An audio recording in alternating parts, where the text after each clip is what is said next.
क्या आपने कहा कि हार जीत चलती रहती है? बिल्कुल निश्चित खान साहब, हार और जीत एक सिक्के के दो पहलू हैं। कभी हार कभी जीत, सत्ता आती है सत्ता जाती है, ये सब भाग्य की बातें होती हैं और समय का चक्कर है, घूमता रहता है। लेकिन मैं आपको आज कह रहा हूं कि कोविड चले या वैक्सीन आए नहीं आए, लेकिन दीपावली के बाद, शायद नवंबर में होगी दीपावली, 25 नवंबर को आप तारीख नोट कर लेना, 25 नवंबर को मेरे आंदोलन का आगाज हो जाएगा। गेट तो 25 तारीख को शाम को ही खुलवा दूंगा।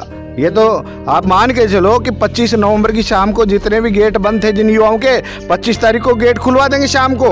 अगर नहीं खुलेंगे तो फैक्ट्री प्रबंधक स्वयं जिम्मेदार होगा। और हमें ऐसे कोई गांधीगिरी वाला आंदोलन पसंद नहीं है मुझे। मैं तो भगत सिंह के आदर्शों पे चलने वाला हूँ, मैं तो क्रांतिकारी हूँ। मैं ऐसा आंदोलन करेंगे कि इनको समझ में आ जाएगी कि किस प्रकार से गरीब मजदूर को दबाया जाता है और उसकी आवाज़ जैसे 1857 की क्रांति में धन सिंह कोतवाल ने मेरठ से आगाज किया, ऐसा रोहित गुर्जर जैताड़ की धरती से आगाज करेगा। मैं ऐसा नहीं है कि जो पहले, मैं नाम नहीं ले रहा चाहूँगा, जिन लोगों ने आंदोलन किए और बढ़िया आलिशान टेंट लगा के कूलर चला कर डायलॉग बाजी करके कह दिया कि मजदूरों की मांगे पूरी होगी। साहब, ये देश के युवा आज सोशल मीडिया पे एक्टिव हैं, इनको पता है कि अपनी मांग कहां तक जायज है, कहां तक पूरी हो रही है। आप इनको गुमराह नहीं कर सकते, आप योगी जी मोदी जी को बुला के इनको गुमराह नहीं कर सकते। आने वाले समय में ये युवा जवाब लेंगे। आप दुर्भाग्य नहीं होगा कि मैंने भी पहली बार ऐसा देखा है कि रात को 2 बजे एक प्रसव से पीड़ित महिला, एक डिलीवरी के टाइम में कितनी पीड़ा होती है उसकी कल्पना आप और हम नहीं कर सकते। उसकी पीड़ा वो महिला कर सकती है।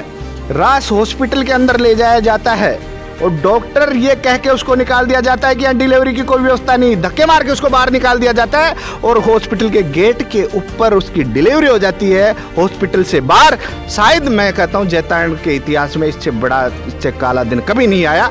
कौन इसका जिम्मेदार है? भाई साहब, एक आपके बारे में एक भ्रम फैलाया जा रहा है कि आप खनन माफिया, ये कहाँ तक उचित है? दरअसल मैं कोई भी बात करता हूँ तो मुंह पे करता हूँ, मैं छुपी जबान नहीं रख सकता। मेरे जहन में लंबे समय से एक ये सवाल है, राजनीतिक गलियारों में इस बात की चर्चा, शायद आप ये भी जान रहे हो, आपके बारे में ये कहा जाता है कि आप खनन माफिया, क्या कहाँ तक सच है ये? बिल्कुल खान साहब, निश्चित रूप से मेरा काम बजरी का था और पहले पत्थर का भी था। मेरी लीगल माइंड से आप चाहें तो चेक कर लेना। और खान साहब, मैं कांग्रेस के खिलाफ हूँ, मेरी विचारधारा कांग्रेस के खिलाफ है। मैं तो राष्ट्रीय लोकतांत्रिक पार्टी में, अगर मैं खान माफिया हूँ तो मुझे कांग्रेस सरकार के नुमाइंदे चलने देंगे क्या?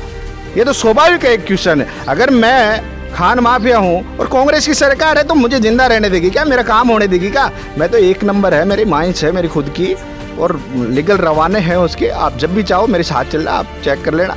और ये तो प्रकृति है, आरोप प्रत्यारोप चलते रहते हैं और ये चलते रहेंगे। मेरी खुद की 300-400 बीघा जमीन है, सब लीगल है, मैंने माइंस करवा रखी है। इसमें किसी के पेट में दर्द है तो डॉक्टर के पास जाए, मेरा इलाज, मेरे पास कोई इलाज नहीं उसका। दोस्तों नमस्कार, जैताड़ न्यूज में आपका स्वागत है। औपचारिक रूप से बताना चाहूँगा कि मेरा नाम IB खान है और आप देख रहे हो जैताड़ का सबसे बड़ा जैताड़ न्यूज यूट्यूब चैनल। दरअसल जैताड़ विधानसभा चुनाव से पहले इस जैताड़ क्षेत्र के युवाओं को अनेक नेताओं ने रोजगार दिलाने के सपने दिखाए थे, लेकिन हम देख रहे हैं पिछले कई दिनों से ये देखा जा रहा है कि आज भी इस क्षेत्र के युवा है जो दर दर की ठोकर खा रहा है। हालांकि इस जैताड़ इलाके में बात रोजगार की करूँ तो यहाँ 4 सीमेंट औद्योगिक इकाइयाँ कार्यरत है, लेकिन यहाँ के युवा है जो योग्य युवा है वो आज भी दर दर की ठोकरें खा रहा है। कहीं न कहीं जो फैक्ट्री प्रबंधक है वो आए दिन झांसे पे झांसे दे रहा है, दिलासा दे रहा है, लेकिन कोई उनकी सुनने वाला नहीं है। मेरे साथ एक शख्सियत मौजूद है जिनसे आप परिचय है, तो फिर भी मैं आपका परिचय करवाना चाहूँगा। आप है श्री रोहित जी गुर्जर, जो RLP के राजस्थान के प्रवक्ता है। भाई साहब से जानना चाहूँगा, चूँकि भाई साहब ने यहाँ चुनाव लड़ा था, आपको भी पता है आपने भी शायद वादे किए होंगे इस जैतारण विधानसभा क्षेत्र के युवाओं से। ये अलग बात है, चुनाव में हार जीत होती रहती है, लेकिन आपको नहीं लगता, या मुझे ऐसा लग रहा है कि आपने इन युवाओं के लिए आपने अभी तक आवाज़ नहीं उठाई, जो आवाज़ उठानी चाहिए थी? आज भी युवाओं के हालात हो के वही है। रोहित जी भाई साहब, सबसे पहले तो सभी दर्शकों को जय तेजा, जय भीम, जय देवनारायण भगवान की। निश्चित तौर पे खान साहब आपने बहुत ही अच्छा सवाल किया कि विधानसभा चुनाव के बाद जैतारण के अंदर मैंने या भाई साहब ने मजदूर हितों के लिए कोई बड़ा प्रदर्शन नहीं किया। ये बात आपकी बिल्कुल सही है खान साहब। चुनाव के बाद एक दो बार मैंने प्रदर्शन भी किए और ज्ञापन भी दिए मजदूर हितों के लिए, वह अन्य भी जो भी आवश्यकता है विधानसभा क्षेत्र में उनको लिए। लेकिन खान साहब, जब मैं बड़े आंदोलन की तैयारी कर रहा था तो एक कोविड का ऐसा एक माहौल बन गया। धारा 144 लगी, आपने देखा कितने दिन लॉकडाउन रहा। फैक्ट्री प्रबंधक जितने भी थे आज उनकी कमर टूट चुकी है, छोटे लघु उद्योग हैं उनकी कमर टूट चुकी है। तो निश्चित रूप पे बड़े आंदोलन की तैयारी थी, और ये जैतारण में नहीं बल्कि पूरे प्रदेश के अंदर राष्ट्रीय लोकतांत्रिक बड़ा आंदोलन करना चाह रही थी। मजदूर, गरीब, युवाओं के लिए, किसानों के लिए। कोविड आ गया, लेकिन मैं आपको इतना विश्वास दिलाता हूँ कि आपने कहा कि हार जीत चलती रहती है। बिल्कुल निश्चित खान साहब, हार और जीत एक सिक्के के दो पहलू हैं। कभी हार कभी जीत, सत्ता आती है सत्ता जाती है, ये सब भाग्य की बातें होती हैं और समय का चक्कर है, घूमता रहता है। लेकिन मैं आपको आज कह रहा हूँ कि कोविड चले या वैक्सीन आए नहीं आए, लेकिन दीपावली के बाद, शायद नवंबर में होगी दीपावली, 25 नवंबर को आप तारीख नोट कर लेना, 25 नवंबर को मेरे आंदोलन का आगाज हो जाएगा। और आगाज तो पहले कर दूंगा, लेकिन 25 नवंबर को सुबह 11 बजे अल्ट्राटेक सीमेंट की फैक्ट्री के गेट के सामने फैक्ट्री के ताले लगवा देंगे और वहाँ महापड़ाव डालेंगे। और जब तक मजदूरों की जो लीगल मांग है वो मांग पूरी नहीं होगी, तब तक वहाँ से नहीं उठूंगा। ये दृढ़ संकल्प लेके यहाँ से जाऊंगा। ये नहीं कि 3 दिन बढ़िया टेंट लगा कर, कूलर लगा के बैठ कर। हाँ, मैं जिक्र करना चाह रहा था। दरअसल पिछले दिनों हमारे जो जैतारण के विधायक है, माननीय विधायक भाई अविनाश जी गहलोत ने भी आपकी तरह युवाओं की मांग बुलंद की थी। फैक्ट्री प्रबंधक भी आए, लेकिन देखने में आ रहा है केवल उन्होंने दिलासा ही दिलाया। और मैं बात बताना चाहूँगा आपको, बात युवाओं की चल गई है। आप नए युवाओं को रोजगार की बात करो, उल्टा लोगों के जो युवा है, जो मजदूर वर्ग है, उनके तो तालाबंदी हो रही है, उनके तो गेट में एंट्री भी नहीं है भाई साहब। बिल्कुल, मैं जब भी इस मामले में मेरा विचार आता है तो लोग मेरे पास आते हैं। और ये तो तानाशाही है खान साहब। मैंने पहली बार देखा है कि विधानसभा चुनाव से पहले भी ऐसे सैकड़ों युवा हैं जिनको बगैर कोई कारण के, जिनको अपने हक की आवाज़ उठाने के लिए फैक्ट्री प्रबंधक ने उनको चिन्हित करके और उनके गेट पास बंद कर दिया। वो बेचारे दर दर की ठोकरें खा रहे हैं। मैंने कोशिश की, मेरे जो बंदे थे, जो मेरे साथ थे, मेरी टीम में थे और जो मेरे नहीं भी थे, मैंने कोशिश की कि कम से कम उनका गेट खुले। मैं इसमें कामयाब भी हुआ। पिछले दिनों आपने देखा होगा कि हमने एक धरना दिया था, उस टाइम में भी मैंने 20-25 लोगों के तो गेट खुलवा दिए थे। लेकिन ये 20-25 से होगा क्योंकि इसमें सैकड़ों की संख्या में गेट बंद है। तो इसका मेन कारण यह कि नए युवाओं को रोजगार देना दे, लेकिन जो पुराने हैं उनके बेचारों के गेट बंद है। ये बात आपकी बिल्कुल सही है और उसके लिए हम आंदोलन कर रहे हैं। गेट तो 25 तारीख को शाम को ही खुलवा दूंगा। ये तो आप मान के चलो कि 25 नवंबर की शाम को जितने भी गेट बंद थे जिन युवाओं के, 25 तारीख को गेट खुलवा देंगे शाम को। अगर नहीं खुलेंगे तो फैक्ट्री प्रबंधक स्वयं जिम्मेदार होगा। और हमें ऐसे कोई गांधीगिरी वाला आंदोलन पसंद नहीं है मुझे। मैं तो भगत सिंह के आदर्शों पे चलने वाला हूँ, मैं तो क्रांतिकारी हूँ। ऐसा आंदोलन करेंगे कि इनको समझ में आ जाएगी कि किस प्रकार से गरीब मजदूर को दबाया जाता है और उसकी आवाज़ जैसे 1857 की क्रांति में धन सिंह कोतवाल ने मेरठ से आगाज किया, ऐसा रोहित गुर्जर जैतारण की धरती से आगाज करेगा मजदूरों के हितों के लिए। और राष्ट्रीय लोकतांत्रिक पार्टी के सुप्रीमो को भी हम बुलाएंगे फैक्ट्री के सामने। भाई साहब, बात आपने फैक्ट्री की करी। मैं पिछले कुछ दिनों पहले बूटीवास या हाजीवास के आसपास के क्षेत्र में गया था। लोगों ने मुझे बताया, हकीकत में ये एक बात सत्य है कि वहाँ जो भी फैक्ट्री है उनका प्रदूषण से भी किसान बहुत परेशान है। फैक्ट्री वाले ध्यान देते नहीं हैं। देखिए खान साहब, आप वहाँ जाओ बूटीवास के पास, अनेरी कुंडाल, ये गांव है छोटे छोटे, हालांकि 100-150 घरों की बस्ती है। उनका जीना आज एक तरीके से नरक की ज़िंदगी जी रहे हैं। वहाँ डस्ट उड़ती है, दिन में आप रात को अगर बाहर सो जाओ घर के बाहर तो सुबह पता नहीं चलेगा, आप 2-2 इंच की परत जम जाती है उनके ऊपर। तो इसकी मांग को लेकर भी किसानों की जो जायज़ मांग है, और एक वहाँ क्या पूरा डार्क जोन है, वहाँ ट्यूबवेल लगा रखी कम से कम 100-150 इन फैक्ट्रियों ने। किसानों का जो पानी का स्तर था वो गिर गया नीचे। आज ट्यूबवेल, बड़ी बड़ी ट्यूबवेल करवाने के लिए जो मशीनरी आती है वो किसान कहाँ से लाए? ये फैक्ट्रियाँ तो बड़ी बड़ी ले आती है।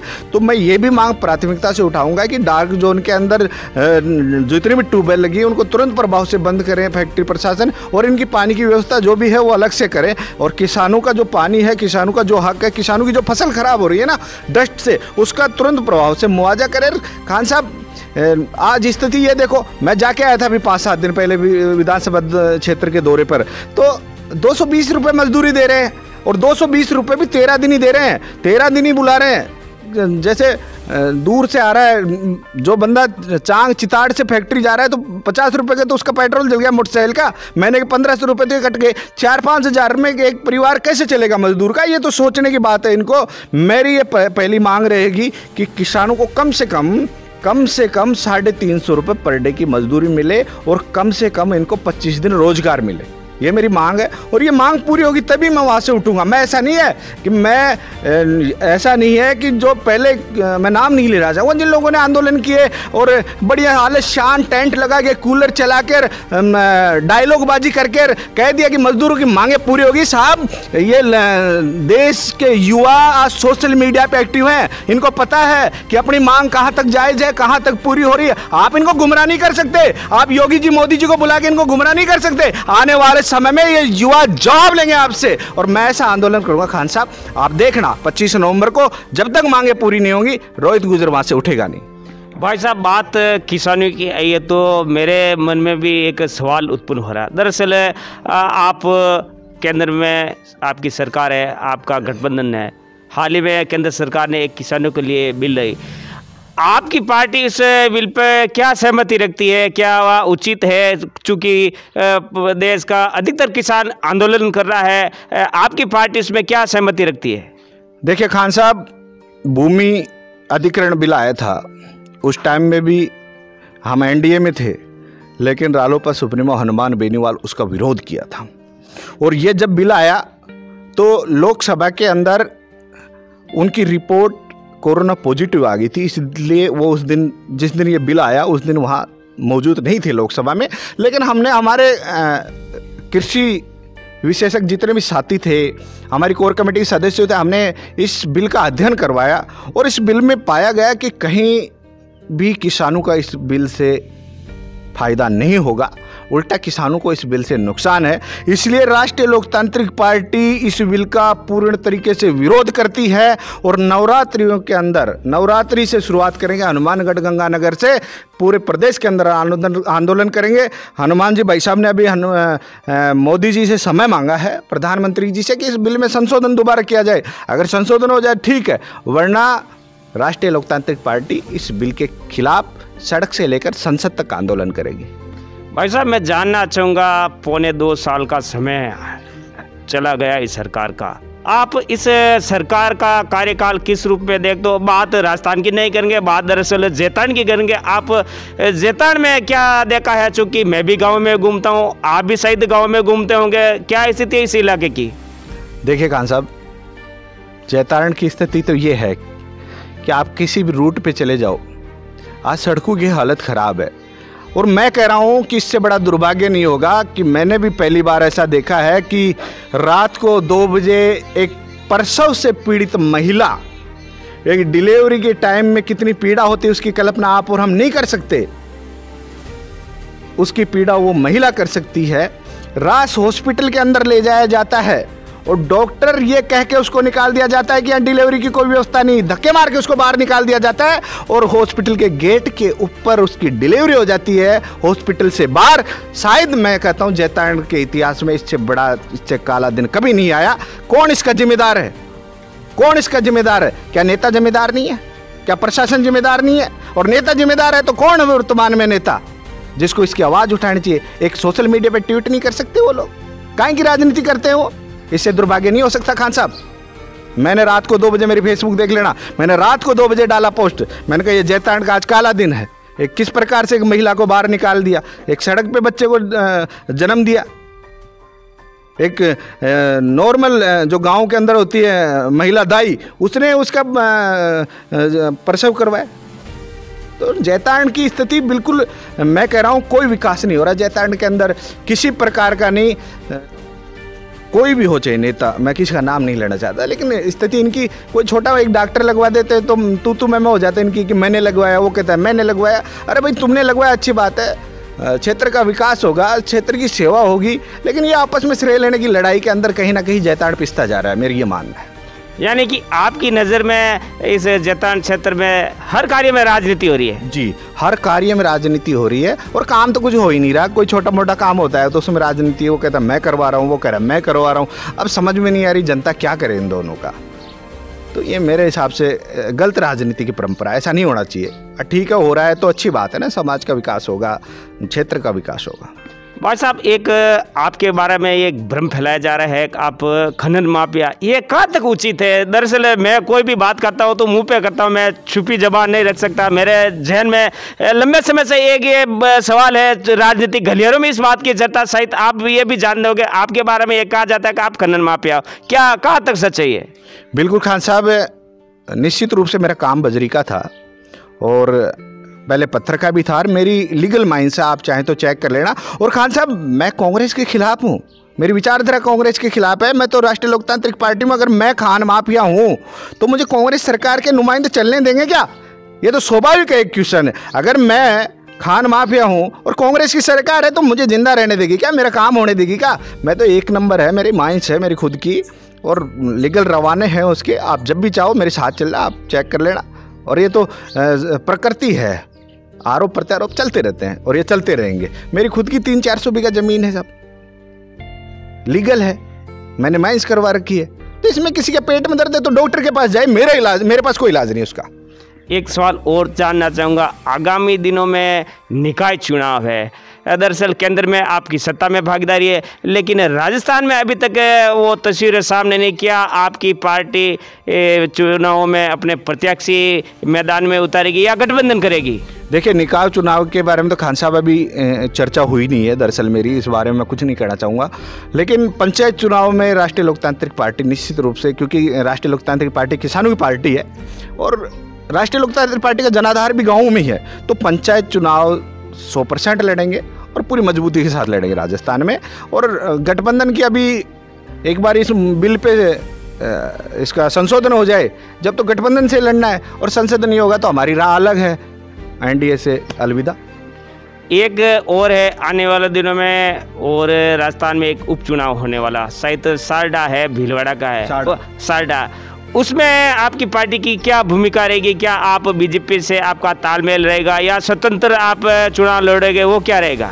खान साहब, उसकी घोषणा हो जाती है और नवरात्रि तक का हमने भी समय मांग रखा है मोदी जी से, आदरणीय प्रदेश के प्रधानमंत्री जी से। नवरात्र में शायद रालोपा सुब्रमण्यम हनुमान जी मिल लेंगे और इस बिल पे संशोधन हो जाएगा, जब तो एनडीए सहाड़ा से मदद करेगी बीजेपी की। अगर ऐसा नहीं होता तो सहाड़ा से निश्चित रूप से राष्ट्रीय लोकतांत्रिक पार्टी का कैंडिडेट होगा और निश्चित रूप से 2023 का पहले से आगाज होगा और सहाड़ा से विधानसभा चुनाव जीत के निकले। भाई साहब, एक सवाल और जानना चाहूँगा, देश भर में हाथरस की घटनाओं को लेकर इन दिनों पूरा यूपी सुर्खियों में है, आप क्या उस पर अपने विचार रखते हैं? बाड़मेर में भी ये घटना हुई, प्रदेश भर में ये मामले ज़्यादा बढ़ रहे हैं। देखो, हाथरस की घटना के अंदर पुलिस जिस प्रकार से हैवानियत की, वो अंग्रेजों के समय में जैसे पुलिस हैवानियत करती थी खान साहब, कहीं ना कहीं वो देखने को मिला। निश्चित रूप से परिवार के साथ अन्याय हुआ। मैं पीड़ित परिवार के साथ हूँ, राष्ट्रीय लोकतांत्रिक पार्टी पीड़ित परिवार के साथ है। ऐसी घटना करने वालों को सरेआम चौराहे पर फांसी की सज़ा देनी चाहिए, यही कहना चाहूँगा। पिछले दिनों राजस्थान में भी सपोटरा में एक पुजारी जी थे, शायद सुना गया है और हमने पढ़ा, अखबारों में पढ़ा, आपने भी टीवी में देखा होगा, उनको जिंदा जला दिया गया। निश्चित रूप से राजस्थान की स्थिति खान साहब आज ये है, पूरे देश के अंदर महिला उत्पीड़न में प्रथम स्थान पे। ये राजस्थान इतना शांत हुआ करता था, सब यूपी बिहार के लोग अपने वहाँ से पुश्तैनी ज़मीन बेच के राजस्थान में अपने बच्चों को पढ़ाने के लिए आते थे, यहाँ घर लेते थे कि कहीं मेरा बच्चा गलत दिशा में ना जाए, या राजस्थान में रहेगा तो अच्छा आदमी बन जाएगा, अच्छा नौकरी लग जाएगा। राजस्थान में कोटा में, जयपुर में यहाँ बच्चों को पढ़ाने के लिए आते थे। वहाँ बड़ी यूपी बिहार का माहौल ख़राब था। आज राजस्थान यूपी बिहार से भी बदतर हो गया। यहाँ 85% राजस्थान पत्रिका के सर्वे था जिसमें 85% बलात्कार की घटनाएं बढ़ गई राजस्थान में। आप सरियाम अपराधी थाने के अंदर बदमाश को छुड़ा लिया जाता है, पुजारी को जिंदा जलाया जाता है। 12 के अंदर जिस प्रकार से महिलाओं को बालिका को अगवा किया जाता है, शास्त्री नगर जयपुर में एक 6 साल की बच्ची को अगवा किया जाता है, जिस पे सांप्रदायिक दंगे हो जाते हैं, इंटरनेट की सेवाएं बंद रहती हैं, जिस प्रकार से थाना गांधी के अंदर। और ये सरकार देखो, मुख्यमंत्री जी खुद को गांधी जी के आदर्श से चलने वाले कहते हैं। जब उपचुनाव थे खान साहब, 26 अप्रैल को एक महिला के साथ दुष्कर्म होता है, 6 जनों ने मिलकर दुष्कर्म किया और उसको वीडियो बनाया। महिला तुरंत प्रभाव से थाने में गई। 26 तारीख को दलित महिला की FIR दर्ज इसलिए नहीं हुई कि राजस्थान के अंदर राजस्थान सरकार की इमेज खराब हो जाएगी, उपचुनाव चल रहा था।